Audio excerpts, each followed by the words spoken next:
Good afternoon, everyone. It is a real pleasure to be back in Placitas, be back with Jay and Wendy, and with all of you. I remember 8 years ago, it felt like 2. So when Jay told me that it was 8 years ago, I just could not really believe it. Everything is so fresh and so vibrant still, and it is a pleasure to be back, and it's a pleasure to bring with me my trio. Maarten Vandenbemden on my left, and Luca Isolani on my right. We are on one of the first tours around the US promoting our first and most recent album, Parole in Musica. And the entire program tonight is what is recorded in the album, apart from Valses Poéticos, with which we just started, by Enrique Granados. And that was the very first recording project we did as part of the Medio Siglo album, a dedication to one of the most important leading guitar makers of our century, José Luis Romanillos, presenting his last 4 masterpieces. So we have just one copy of that outside. It was a limited edition signed by the widow of José and one of the last remaining 50 pieces. So you're welcome to just line up whoever is first to buy it. You can fight for it. And I will pass the word to Maarten. Can you hear us back there? Or we have to get up to speak on the mic? Oh, fantastic. Oh, wonderful. Great. If this works, then we are very happy. It's even more like we are in a salon setting. It's funny because 8 years is very relative. I was thinking while you spoke that 8 years ago I was still in your class at the conservatory. Right. So actually, a lot happened since then. A busy 2 years in that case. Now, the program that we are going to be presenting today contains, apart from the very last piece, no original pieces for guitar trio. We find that it's a very dynamic combination with a kind of symmetry and asymmetry that is still very different from a guitar quartet. But we did find that to find music that we really love, we needed to arrange some music ourselves. So the project that is also recorded on the CD is a project of us choosing our favorite piano music, orchestral music, and then transcribing it to the 3 guitars. So this is something that we do ourselves with a lot of joy. And the next piece is actually in origins an orchestral piece. It's the theater music that Edvard Grieg wrote over a very long period of time to the famous theater play Peer Gynt by Henrik Ibsen. And so it transports us into this mythological Norwegian landscape where actually the main theme is good and evil. And Peer Gynt is the evil. He represents as an anti-hero. He goes through life basically telling lies, cheating, not playing according to the rules. And this is something that at the end of the piece brings him also in contact with the devil. Now we chose 4 scenes from Peer Gynt that kind of bring together the entire story, because it's a very expensive story and I'm a very expensive speaker, so I promised the trio to keep it really short. But the first piece is actually the overture to the piece, is the opening, and it contains a lot of the themes that will then represent characters later in the play. You will probably recognize the very famous Solveig's melody, where Solveig is the lady that is in love with Peer Gynt and that he should be with since the beginning of the story, actually, because she represents the purity and the goodness. But actually he ends up locking her in a cabin in the woods for about 40 years before realizing that he actually needs to be with her. It will be her that saves him from the devil at the end as well. So it's like, we're in a great setting for this story. It's very good. Now, the setting of the first piece is it's going to be long anyways, you feel it, it's not really short, my talk. The setting of the first piece is a Norwegian wedding scene, and so Peer Gynt is invited at the wedding, Solveig is present at the wedding.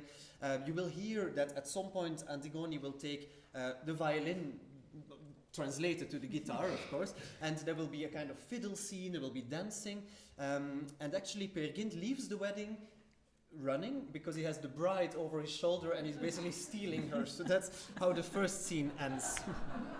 Now, the second scene is a bit further in the play, where Peer Gynt has landed up on an island in the Mid-East. And so there he became involved in kind of petroleum mafia. He became a millionaire, to make the story short. And the Arabian Dance is Peer Gynt sitting in a kind of emperor setting, and the ladies are dancing for him. You will hear that it's an attempt for an Arabian dance by a very Norwegian composer.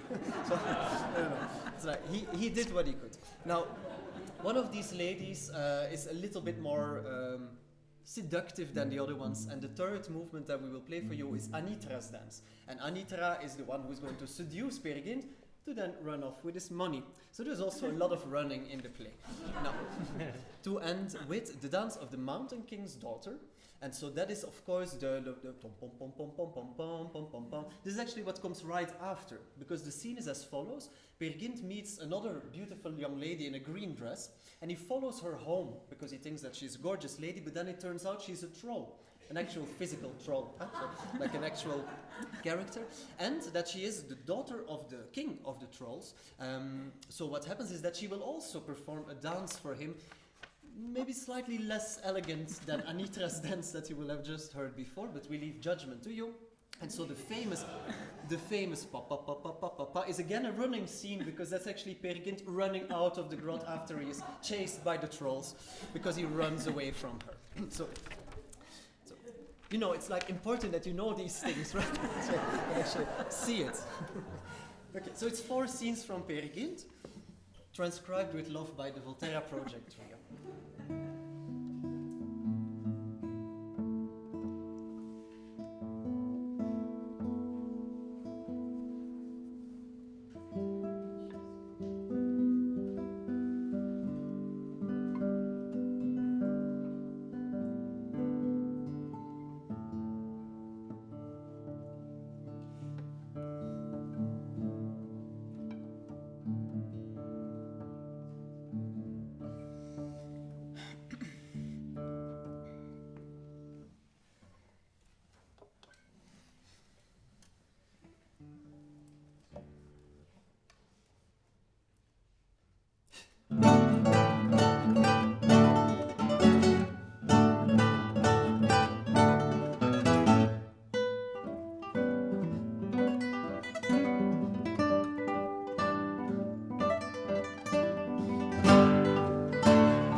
The first time I listened to Manos Hadjidakis' music, I was probably about 2.5 or 3 years old in a corner of the sofa at the house of my parents while they were singing and playing his music every Saturday night. And so his songs were associated with this fuzzy feeling that you call home. Then as I went through my teenager years, that became the music that accompanied our campfires. Next to the sea, with full moon, the guitars would come out.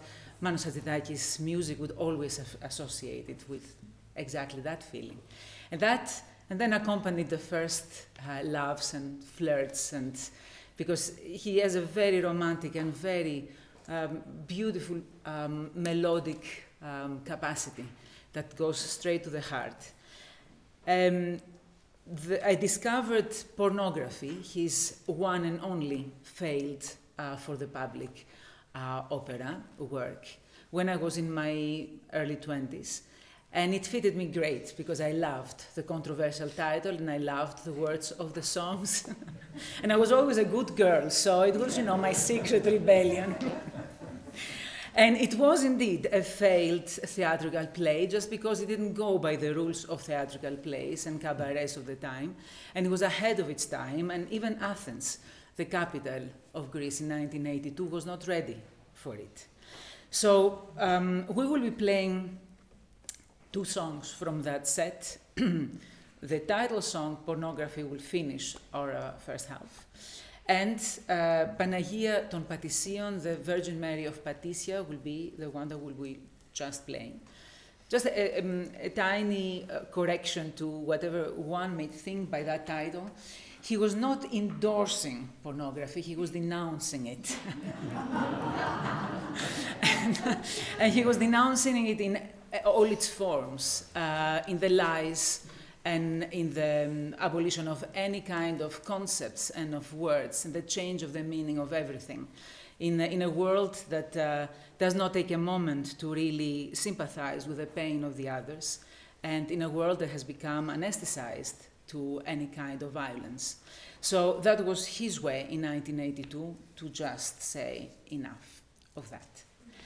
Panagia ton Patision has a very different context, and actually, I guess is a feministic song turned around. So it tells the story of a young girl that left her village to go to the big city. She was gorgeous, she was talented, she was full of dreams. And then along the line of the song, one by one, all of these things just fall into pieces. And she ends up marrying a much older man to have the security of a home and an income of someone else. And ends up becoming famous in the neighborhood by making the best moussaka. So I always felt extremely sad listening to this, and somehow it was an inspiration to never, ever do that. So, Lady Mary of Patisia and Pornography by Manos Hadjidakis.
Εσύ θα γίνεις μάνα μου και κύπελο έφα.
Εσύ θα γίνεις Παναγιά μια μέρα στα Πατisia.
Πορνογραφία σημαίνει συνουσία, συνωμοσία στο φως των αστεριών, για την Ευρώπη, μα και για την Ασία, πορνογραφούμε στα μάτια των παιδιών.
We're so happy you all came back because the intermission was just.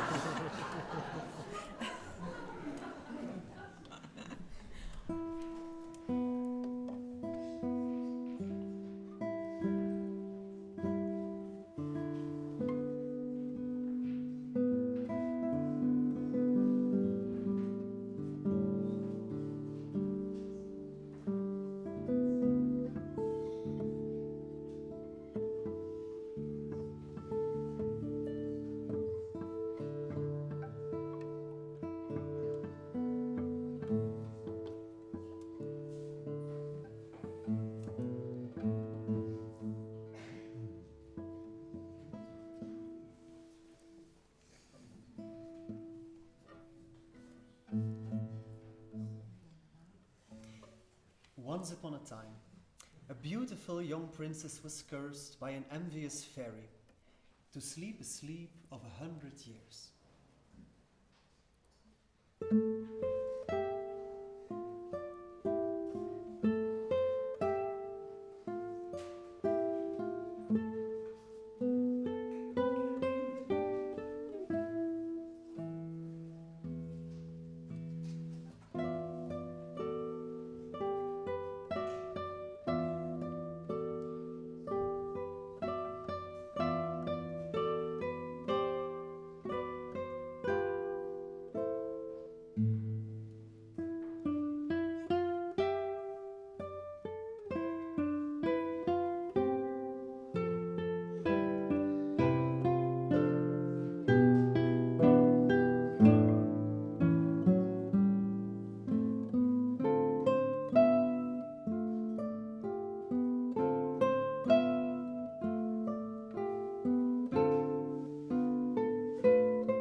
He believed he would easily find his way because of the bread that he had strewn all along his path.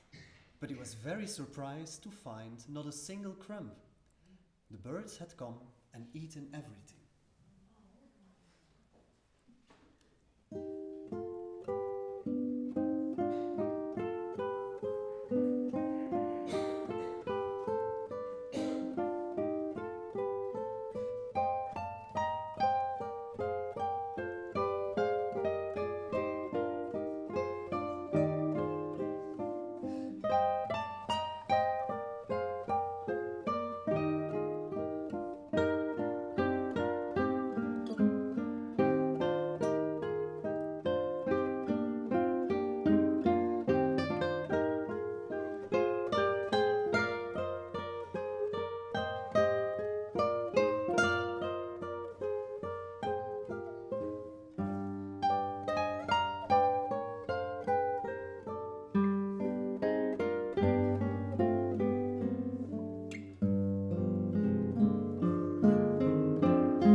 She undressed and got into the bath.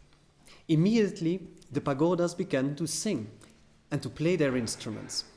Some had theorbos made from walnut shells, and others had viols made from almond shells, for the instruments had to be of the size appropriate to their own.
When I think of your good heart, you don't seem so ugly to me. Oh, lady, yes, I have a good heart, but I am a monster. There are many men who are more monster than you. If I had wit, I would give you a great compliment to thank you, but I'm just a beast.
Ravel doesn't write a text for this last movement of the suite.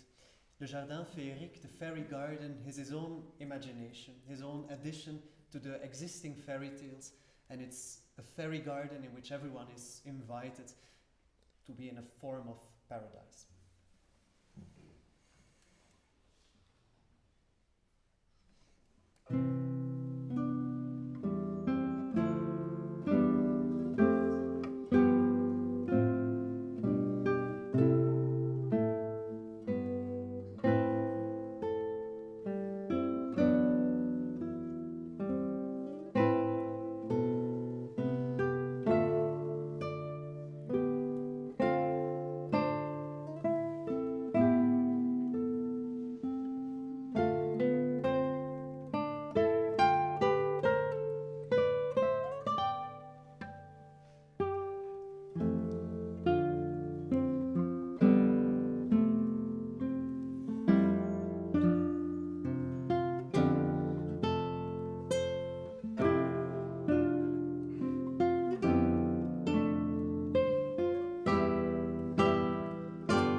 My turn to speak. So thank you. Yeah, I couldn't wait for it actually. So, yeah, as Maarten and Antigoni mentioned all over the first part, and as you may already have catched a little bit by what Maarten was telling, we tend to introduce every movement of some pieces, especially for the Ravel piece and the next one that we're going to play, by quotes coming directly from the book, so the novel, or in the case of the next piece, from the musical itself. We brought to you a lot of European music, so now we dare to play for you some US music, some American music, and we do it again in the form of the classical guitar trio, which will bring maybe something unexpected to those songs that you already know. I'm talking about the West Side Story scenes that we selected for you, You surely know the story of it, but I like to refresh your memory a little bit. So it's set in the vibrant, steamy, and multicultural New York City at the end of the 50s.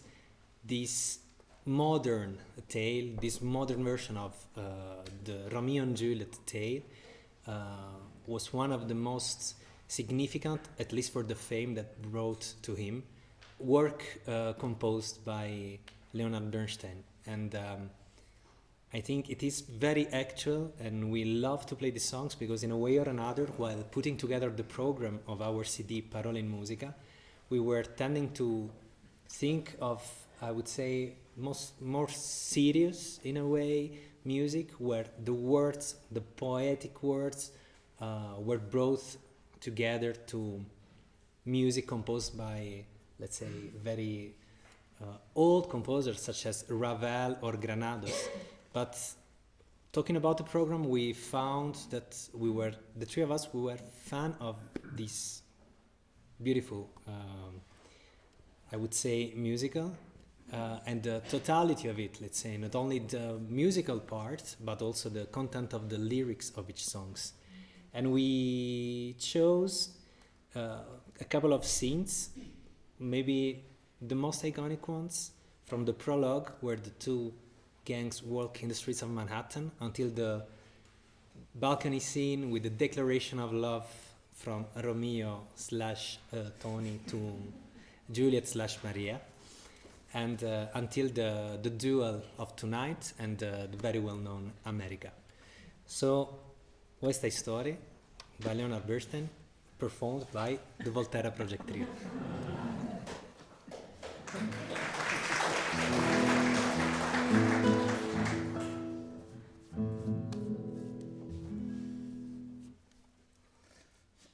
New York City, Upper West Side, near the Hudson River. The Jets and the Sharks are walking through the streets of Manhattan.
Maria, the most beautiful sound I've ever heard.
Spontaneous. We love spontaneous. We love American music, and we also love other American principles like selling things. So, it's just because Wendy forgot to mention one very important thing, and that is that the normal price for our CD back in Europe is 20 euros. But we have this special discount just for you that we're selling them at $20 today. So you buy your CD here, you sell it in Europe, you make money. And even better news, we can sign them and they will be worth already $30 if you put them on. It's an investment, just think about it pretty well. And you know, it's almost Christmas, so... Just saying this.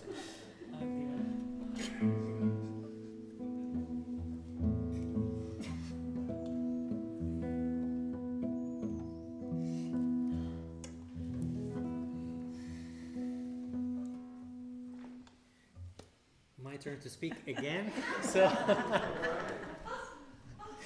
So first of all, thank you for being such a warm audience. It's very rare to find people like you, honestly. Thanks to Jay and Wendy for hosting us and for renting the car. No? It's for free? Okay, good, better.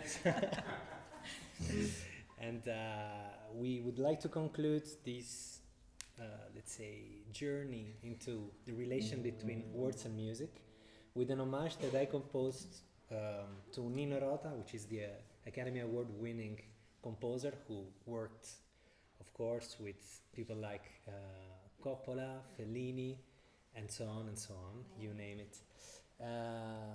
The piece is very short, it's very ironic in a way, and it's quite I would say it's inspired by this folkish Italian atmosphere that Nino Rota would tend to create and would manage to create, even though using orchestral instruments.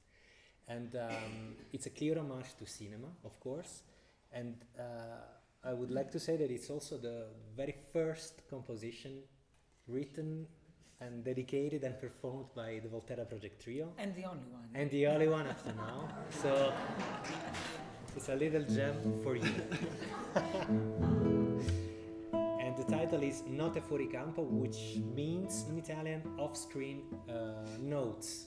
It's just like a game for the off-screen words that would introduce and tell the story during a film which was very news during the 60s in Italian cinema. So Note fuori campo, homage to Nino Rota. Thank you and goodbye. See you outside for signing your